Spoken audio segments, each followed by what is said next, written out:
నఖానాముద్యోతైర్నవనళినరాగం విహసతాం कराणां ते कान्तिं कथय कथयामः कथमु मे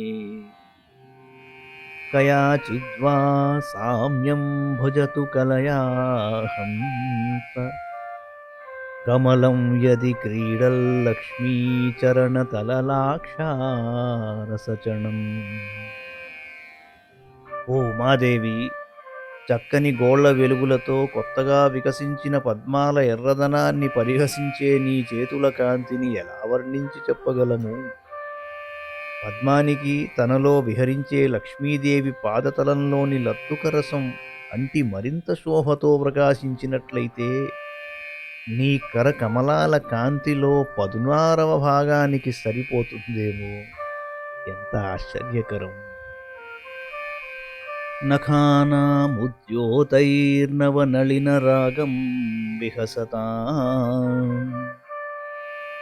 कराणां ते कान्तिं कथय कथयामः कथमु मे कयाचिद्वा साम्यं भजतु कलयाहं कमलं यदि क्रीडल्लक्ष्मीचरणतललाक्षारसचणम्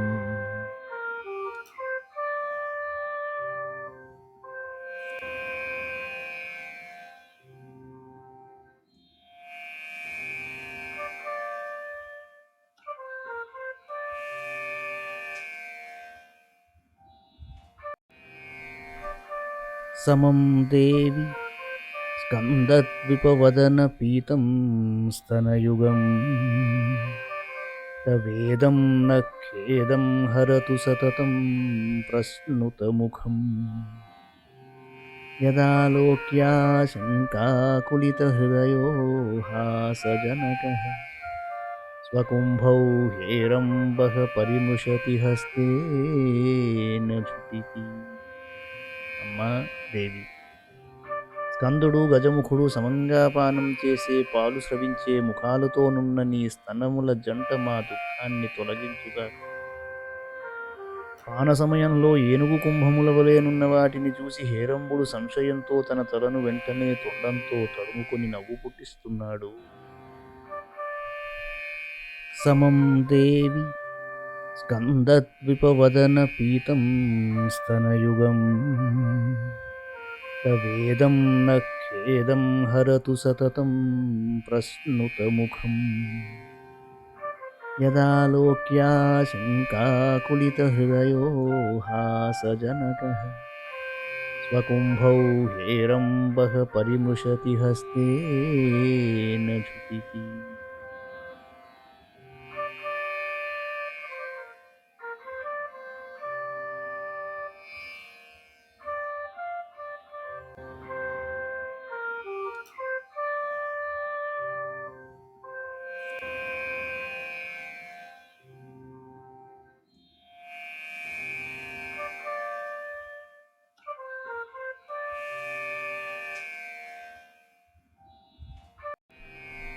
అమూతే వక్షోజావమృతరసమాణిక్యకుతుపౌ న సందేహస్పందో నగపతి పతాకే మనసినః పిబంతౌ తౌ యస్మాదవిదితవధూ సంగరసికౌ కుమారావద్యాపి ద్విరదవదన క్రౌంచదళనౌ. హిమవంతుని వంశానికి కీర్తి పతాక వంటి తల్లి, నీ వక్షోజాలు అమృతరసంతో నిండిన మాణిక్యపు కుప్పెలు అనడంలో సందేహం లేదు. నీ స్తన్యాన్ని పానం చేసిన గజాననుడు క్రౌంచభేది అంటే క్రౌంచ పర్వతాన్ని చీల్చిన కుమారస్వామి స్త్రీ సాంగత్యంపై ఆసక్తి లేనివారై నేటికి బాలురుగానే ఉన్నారు కదా. కొంతమంది అడుగుతూ ఉంటారు, వినాయకుడికి సిద్ధి బుద్ధి అనే భార్యలు, సుబ్రహ్మణ్య స్వామికి వల్లి దేవసేన అను భార్యలు ఉన్నారు కదా అని. అవి సిద్ధి బుద్ధి ఈ రెండు తత్వాలకి అధిపతి అయిన గణపతికి వారిద్దరిని భార్యలుగా వర్ణించారే తప్ప ఆయన బ్రహ్మచారియే. అలాగే సుబ్రహ్మణ్య స్వామి దేవతల సైన్యానికి అధిపతి కాబట్టి దేవసేన అనే ఒక తత్వం అది ఆయనకి భారీగా వర్ణించారే తప్ప ఆయనకి వివాహం అలాంటివి ఉండవు. అలాగే వల్లి అంటే ప్రకృతిపరమైన శక్తులన్నిటికీ, అడవులకి, మూలికలకి, వీటన్నిటికీ ఆయన అధిపతి కాబట్టి వల్లి అనే ఆవిడ ఆయనకి భార్యగా వర్ణించారు ఆవిడ్ని. కానీ వాస్తవానికి వీళ్ళిద్దరూ కూడా స్త్రీ సాంగత్యం లేనివారు అని తెలుసుకోవాల్సిన అవసరం ఉంది. అమూతే వక్షోజావమృతరసమాణిక్యకుతుపౌ న సందేహస్పందో నగపతి పతాకే మనసినః పిబంతౌ తౌ యస్మాదవిదితవధూ సంగరసికౌ కుమారావద్యాపి ద్విరదవదన క్రౌంచదళనౌ వహత్యంబ స్తంభేరమదనుజ కుంభ ప్రకృతిభిః సమారబ్ధాం ముక్తామణిభిరమలాం హారతిలకాం కుచాభోగో బింబాధర రుచిభిరంతశ్చబలితాం ప్రతాపవ్యామిశ్రాం పురదమయితుః కీర్తిమివతే. అమ్మా, తనద్వయం చే వ్యాప్తమైన నీ విశాల హృదయ ప్రదేశాన ముత్యాలహార లత ప్రకాశిస్తున్నది. అది పరమశివునిచే సంహరింపబడిన గజాసురుని కుంభస్థలం నుండి కలిగిన తెల్లని ముత్యాలతో కూర్చినది. అట్టి హారమునందు నీ దొండపండు వంటి ఎర్రని క్రింది పెదవి వెలుగులు ప్రతిబింబించి ఆ ముత్యాలలో ఎరుపు రంగు కలయిక కనబడుతున్నది. త్రిపురాసుర సంహారకుడైన శివుని ప్రతాపాన్ని చాటే అతని కీర్తి వలె ఆ హారలత ప్రకాశిస్తున్నది.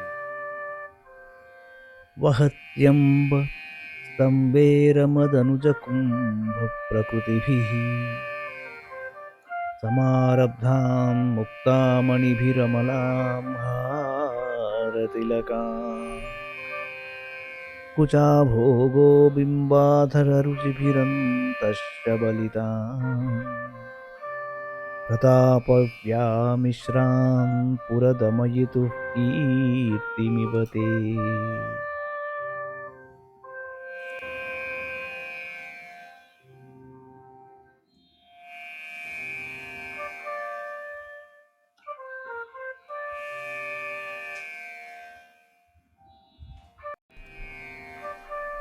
తవ స్తన్యం మన్యే ధరణిధర కన్యే హృదయతః పయః పారావారః పరివహతి సారస్వతమివ దయావత్యా దత్తం ద్రవిడశిశురాస్వాద్య తవ యత్ కవీనాం ప్రౌఢానామజనీ కమనీయః కవయితా.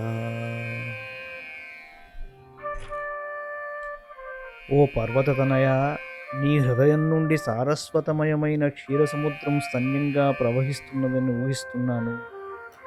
ఏలననగా దయతో నీవిచ్చిన ఆ స్తన్యాన్ని ఆస్వాదించి ద్రవిడ శిశువు ప్రౌఢ కవులలోకెల్లా కమనీయుడైన కవిగా విరాజిల్లినాడు కదా. ద్రవిడ శిశువు అన్నప్పుడు శంకరుల వారు ఆయన గురించే చెబుతున్నట్లు ఒక భావన. సంస్కృత వ్యాఖ్యలో కంచిలో జన్మించిన శివజ్ఞాన సంబంధార్ అనే కవి గురించి చెప్పినట్లు ఉన్నది. తవ స్తన్యం మన్యే ధరణిధర కన్యే హృదయతః పయః పారావారః పరివహతి సారస్వతమివ దయావత్యా దత్తం ద్రవిడశిశురాస్వాద్య తవ యత్ కవీనాం ప్రౌఢానామజనీ కమనీయః కవయితా.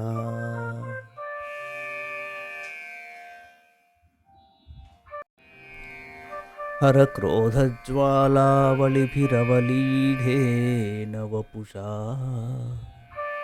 गभीरे ते नाभी सरसि कृतसङ्गो मनसि जः समुत्तस्थौ तस्मादचलतनये धूमलतिका जनस्तां जानीते तव जननी రోమావళిరితి.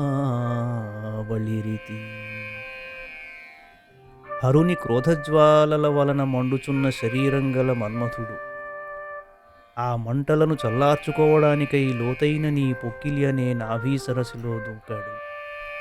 అప్పుడు ఆ సరస్సు నుండి అతని ఒంటి నిప్పు వలన లేచిన ధూమలత అంటే తీగ వంటి పొగ నీ నూగురు అంటే రోమాంకురముగా తెలియబడుతున్నది.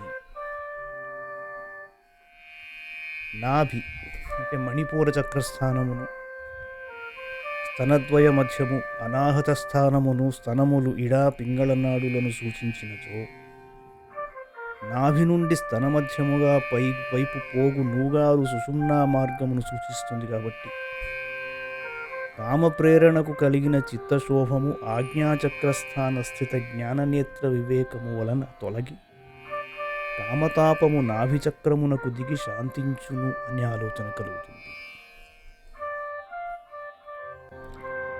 హరక్రోధజ్వాలావళిభిరవలీఢేన వపుషా గభీరే తే నాభీ సరసి కృతసంగో మనసి జః సముత్తస్థౌ తస్మాదచలతనయే ధూమలతికా జనస్తాం జానీతే తవ జననీ రోమావళిరితి. యదేతత్ కాళిందీ తనుతరతరంగాకృతి శివే కృషే మధ్యే కించిజ్జననీ తవయద్భాతి సుధియాం విమర్దాదన్యోన్యం కుచకలశయోరంతరగతం తనూభూతం వ్యోమ ప్రవిశదివ నాభిం కుహరిణీ.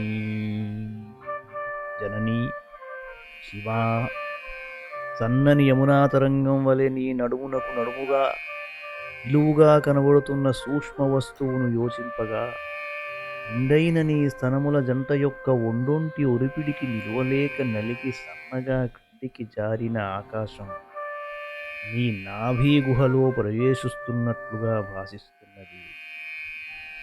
సౌందర్యలహరిలో ప్రకృతి సౌందర్యారాధన ఎంతగా ఉంటుందో ఒక్కసారి ఆలోచించవచ్చు. దాని అన్వయం అమ్మవారిని వర్ణిస్తున్నప్పుడు మనకు కనిపిస్తూ ఉంటుంది. యదేతత్ కాళిందీ తనుతరతరంగాకృతి శివే కృషే మధ్యే కించిజ్జననీ తవ యద్భాతి సుధియాం విమర్దాదన్యోన్యం కుచకలశయోరంతరగతం తనూభూతం వ్యోమ ప్రవిశదివ నాభిం కుహరిణీ.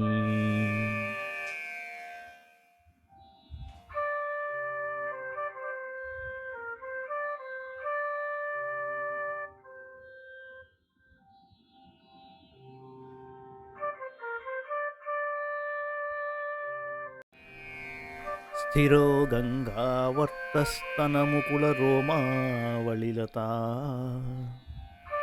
కళావాలం కుండం కుసుమశరతేజోహుతభుజః రతేర్లీలాగారం కిమపి తవ నాభిర్గిరిసుతే బిలద్వారం సిద్ధైర్గిరిశనయనానాం విజయతే. ఓ పర్వతపుత్రి, స్థిరంగా ఉన్న గంగానది యొక్క సుడిగాను, స్తనాలనే పూల మొగ్గలకు కారణమైన నూగారు అనే తీగకు పాదుగాను, మన్మథుడనే అగ్నికి హోమగుండంగాను, రతీదేవికి లీలా నివాసంగాను, నీ పతి అయిన సదాశివుని తపస్సు సిద్ధించడానికి గుహద్వారంగాను వర్ణనాతీతమై నీ నాభి విరాజిల్లుచున్నది. అమ్మవారిని విశ్వరూపిణి అయిన లలితామూర్తికి అంతరిక్షం నాభిగాను, దాని నుండి ఫలించిన సూర్యచంద్రులు స్తనద్వయంగాను వైదిక భావన. ఇక్కడ రెండు విషయాలు ముందరకు వస్తుంది. జనన మరణాలు అంటే మనిషి యొక్క రిప్రొడక్షన్ అనేది, ఆ సైకిల్ అన్నది అంతా కూడా అమ్మవారి గర్భంలోనే జరిగిపోతుంది. అందుచేత ఏంటంటే గంగా యమున, గంగా అన్నది జీవోత్పత్తికి సంబంధించినది, యమున అన్నది ఆ ప్రక్రియలో భాగంగానే మృత్యువు అనేది, ఈ రెండు సమ్మిళితమై మనిషి పుడుతున్నాడు. ఆ రెండిటికి కింద అంతర్లీనంగా అదృశ్యంగా ఉన్న సరస్వతి జ్ఞాననేత్రాన్ని సూచిస్తుంది. అది తపస్సుకి ఉపాసనకి సంబంధించిన వ్యవహారం. అందుచేత సదాశివుని తపస్సు సిద్ధించడానికి గుహద్వారంగాను వర్ణనాతీతమైన ఈ నాభి విరాజిల్లుతున్నది అని చెప్పడంలో ఆంతర్యం ఏమిటంటే, గంగా యమునల్ని అధిగమించాలి అంటే సరస్వతితో పని ఉన్నదండి. అది ఇక్కడ అర్థం చేసుకోవాల్సిన విషయం. స్థిరో గంగావర్తస్తనముకుల రోమావళిలత కళావాలం కుండం కుసుమ శరతేజోహుతభుజ రతేర్లీలాగారం కిమపి తవ నాభిర్గిరిసుతే బిలద్వారం సిద్ధైర్గిరిశనయనానాం విజయతే. నిసర్గక్షీణస్య స్తనతటభరేణ క్లమజుషో నమన్మూర్తేర్నారీతిలక కనకైస్తృట్యత ఇవ చిరం తే మధ్యస్య త్రుటితత్తటినీతీరతరుణా సమావస్థాస్థేమ్నో భవతు కుశలం శైలతనయే. శైలతనయ, నారీతిలకమా, నీ నడుము సహజంగానే కృషించినది, వక్షస్థల భారంచే అలసి కొంచెం వంగిన రూపుతో తునిగిపోతున్నట్లు అనిపిస్తున్నది. ప్రవాహ వేగానికి కోసుకుపోతున్న ఏటిగట్టున ఉన్న చెట్టుతో పోల్చదగిన స్థితికల నీ నడుమునకు చిరకాలం కుశలమగుగాక. నిసర్గ క్షీణస్య స్తనతటభరేణ క్లమజుషో నమన్మూర్తేర్నారీతిలక కనకైస్తృట్యత ఇవ చిరం తే మధ్యస్య త్రుటితత్తటినీతీరతరుణా సమావస్థాస్థేమ్నో భవతు కుశలం శైలతనయే.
కుచౌ సత్యస్విద్యత్తటఘటితకూర్పాసభిదురౌ కషంతౌ దోర్మూలే కనకకలశాభౌ కలయతా తను త్రాతుం భంగాదళమితి వలగ్నం తనుభువా విధానద్ధం దేవి త్రివళిలవలీ వల్లిభిరివ. ప్రకాశస్వరూపిణి, ఎప్పటికప్పుడు స్వేదంతో చెమర్చే పార్శ్వాలను అంటుకున్న కూర్పాసము కుదులునేమో అనే భావాన్ని కలుగజేస్తూ బాహుమూల ప్రాంతాన్ని ఒరుసుకొనుచూ స్వర్ణ కలశాల చక్కదనాన్ని కలిగిన నీ స్తనముల భారంచే నడుము భంగం చెందకుండా కాపాడడానికై మన్మథుడు లవలీలతలతో 3 కట్లు కట్టినట్లుగా 3 వడులు ఉన్నవి అని తోచుచున్నది. కొంతమంది ఏమిటి ఈ వర్ణనలు అని అనుకుంటూ ఉంటారు. ప్రధానమైన అంశం ఏమిటంటే, మూల ప్రకృతి అనే ఆవిడ ప్రధానంగా ప్రైమార్డియల్గా ఉన్నప్పుడు మనం ఏ విధంగా సాధన మార్గంలో ఆవిడ్ని దర్శిస్తాము, ప్రాకృతంగా చూసినప్పుడు, మెటీరియల్గా చూసినప్పుడు ఆవిడే మనకి అందచందాలతో మరో విధంగా కనిపిస్తుంది. అసలు స్త్రీ స్వరూపం ఏమిటి అని ఆలోచించాలి అన్న భావన ఇక్కడ మనకి కలగాలి. కుచౌ సత్యస్విద్యత్తటఘటిత కూర్పాసభిదురౌ కషంతౌ దోర్మూలే కనకకలశాభౌ కలయతా తను త్రాతుం భంగాదళమితి వలగ్నం తనుభువా విధానద్ధం దేవి త్రివళిలవలీ వల్లిభిరివ.